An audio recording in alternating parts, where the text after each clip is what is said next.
வணக்கம் பரவகளே. நலமா வளமா வளமோடு வாழுங்கள். பாமரனின் பார்வையில் பகவத்கீதை அத்தியாயம் 1 பதம் 32 35 அர்ஜுனன் கூறக்கூடிய விவரங்கள் தொடர்ந்து இன்றைய காணொலியில் பார்ப்போம். கோவிந்தனே, ஆட்சி, மகிழ்ச்சி மற்றும் வாழ்க்கையை கூட யாருக்காக நாம் விரும்புகிறோமோ அவர்களே இப்போர்க்களத்தில் அணிவகுத்திருக்க அவற்றை அடைவதால் என்ன பயன் வரப்போகின்றது? மதுசூதனரே, ஆச்சாரியர்கள், தந்தையர், பிள்ளைகள், பாட்டனார்கள், மாமன்கள், மாமனார்கள், பேரன்கள், மைத்துனர்கள் மற்றும் இதர உணவினர்கள் அனைவரும் தங்கள் வாழ்வையும் செல்வத்தையும் இழக்க தயாராக என் முன் நின்றிருக்க அவர்கள் என்னை கொல்லலாம் என்ற பட்சத்திலும் நான் ஏன் அவர்களை கொல்ல விரும்ப வேண்டும்? உயிர்களை எல்லாம் காப்பவரே, இந்த பூமி ஒருபுறம் இருக்கட்டும், உலகம் கிடைப்பதாயினும் நான் இவர்களுடன் போர் செய்ய தயாராக இல்லை. திருதராஷ்டிரரின் மகன்களை கொள்வதால் நாம் எவ்வித ஆனந்தத்தை அனுபவிக்க போகின்றோம்? அதாவதுங்க, எந்த ஒரு நிகழ்வாக இருந்தாலும் நம்ம வாழ்க்கையில் அது சந்தோஷமோ துக்கமோ நாம் அதை பிறர்கிட்ட பகிரும் பொழுது தான் அது நமக்கு மனதுக்கு திருப்தி அளிக்கும். அது எப்படிப்பட்ட நிகழ்வாக இருந்தாலும் சரி. இந்த போர்க்களத்தில் இந்த போரின் விளைவாக கிடைக்கக்கூடிய பயன், இந்த பாரத தேசமே அவன் ஆளுகைக்கு உட்பட்டதான் மாறப்போகுது. அந்த சந்தோஷத்தை யாருக்கிட்ட பகிர்ந்துக்க முடியும்? மாமா இல்லை, மச்சான் இல்லை, மாமனார் இல்லை, ஆச்சாரியன் இல்லை, தாத்தா இல்லை, சித்தப்பா பெரியப்பா இல்லை, யாருமே இல்லை, எல்லாம் இறந்துட்டான். இப்போ யாருக்கிட்ட போய் நான் இந்த செய்தியை சொல்ல முடியும்? அவ்வளோ பேரும் தங்களது செல்வங்களை விட்டு இந்த இடத்துல போர் செய்வதற்காக வந்து நிற்கிறாங்க. அவங்க என்னை கொன்னுடலாம், ஆனால் நான் ஏன் அவங்கள கொல்லணும்? இதன் மூலம் எனக்கு கிடைக்கிறது என்ன? 3 உலகமே எனக்கு கிடைச்சாலும் சரி, எனக்கு இதெல்லாம் தேவையில்லை, நான் போர் செய்ய விரும்பலை அப்படின்னு இந்த இடத்துல சொல்றேன். இல்லை, கோவிந்தன் அப்படிங்கிற ஒரு பதத்தை அர்ஜுனன் காட்டியிருக்கான்.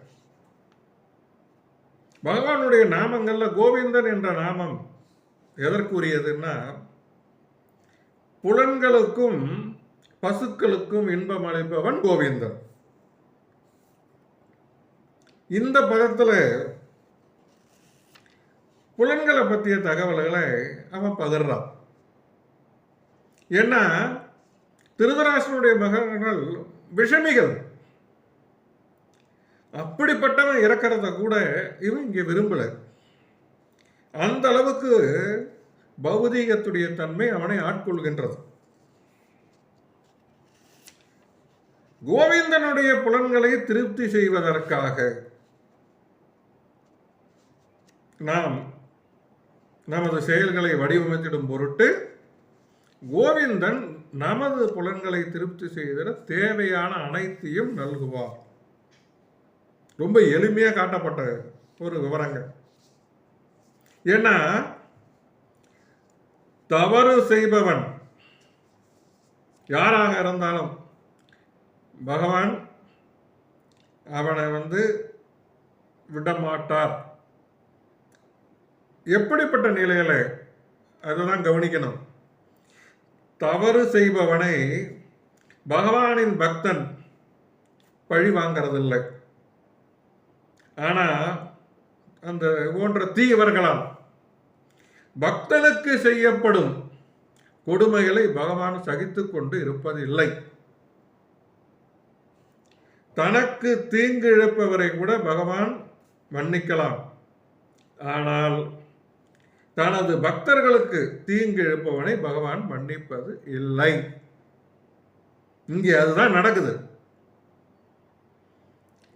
தீய எண்ணங்களோடு தீய செயல்களோடு வாழ்ந்து கொண்டிருக்கக்கூடிய கௌரவர்களை கொல்வதற்கு என் மனம் தயங்குகின்றது. அவர்கள் இருந்துவிட்டு போகட்டும், போய்ச்சிட்டு போங்கடா அப்படிங்கிற மனநிலையில தான் அர்ஜுனன் இருக்கார். ஆனா இவர்கள் அனைவரையுமே ஏற்கனவே பகவான் கொன்று விட்டார். அந்த நிகழ்வுக்காக மட்டும்தான் இந்த இடத்துல போர் அப்படிங்கிற ஒரு செய்தி நடக்க போகுது. அதை உணரல. ஏன்னா எப்பொழுது பக்தனுக்கு தீங்கு இழைக்கின்றார்களோ அதை விட்டு வைக்க மாட்டார் பகவான். அது இங்க வரக்கூடிய பதங்கள்ல அடுத்தடுத்து தெளிவா நாம பார்க்கலாம். எனக்கு போர் வேண்டாம், நான் திரும்பி வீட்டுக்கே போறேன் அப்படிங்கிற மனநிலைக்கு வந்துட்டா. அடுத்து நடந்தது என்ன? பொறுத்திருங்கள், அடுத்த காணொளியில் பார்ப்போம். ஏன்னா இந்த காணொளி விவரங்கள்ல தகவல்களை ஒருங்கிணைக்கிறது அப்படிங்கிறது கொஞ்சம் சிரமமாக இருக்கு. அதனால சின்ன சின்ன தகவலாக ஒருங்கிணைச்சு சின்ன சின்ன காணொளி தொகுப்பாக நான் இதில் பதிவிட்டுக்கிட்டு வரேன். அது மட்டும் இல்லை, பேசக்கூடிய வாய்ப்பு, அர்ஜுனனும் பகவானும் பேசிக்கொள்ளக்கூடிய விவரங்கள்ல ஒவ்வொரு பதத்திற்கும் ஆயிரம் அர்த்தங்கள். அடுத்தடுத்து வரக்கூடிய காணொலியில ஒவ்வொரு பதத்தையும் பல நாட்கள் பார்க்க வேண்டிய சூழல் இருக்கும். அதனால இவைகளை எளிதாக கடந்து தேவையானவற்றை அடுத்த கட்டத்தில் எடுத்து செல்வோம். அதுவரை உங்களிடமிருந்து விடைபெறுவது என்றும் உங்களோடு பயணிக்கும் சகபயணி மதுரகவி கோபாலகிருஷ்ணன், காயாரிலிருந்து. உங்களுக்காக நான் என்றும் உங்களோடுதான்.